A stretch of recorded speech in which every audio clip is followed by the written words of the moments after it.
श्री स्वामी समर्थ. स्वामी समर्थांच्या भक्तांसाठी रोज करायची ही छोटीशी उपासना.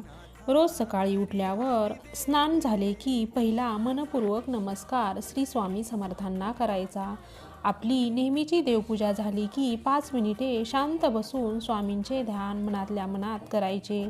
स्वामींचा महत्त्वाचा ग्रंथ आणि स्वामींच्या अवतार लीला कथन करणारा आद्य ग्रंथ गुरुलीलामृत या ग्रंथाचा पूर्व पश्चिमासन चटईवर बसून एक अध्याय शांतपणे वाचावा व मनन करावे.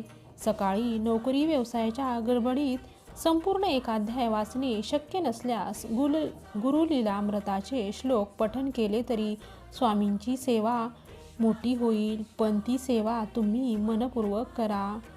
श्री स्वामी समर्थ. अशक्य ही शक्य करतील स्वामी.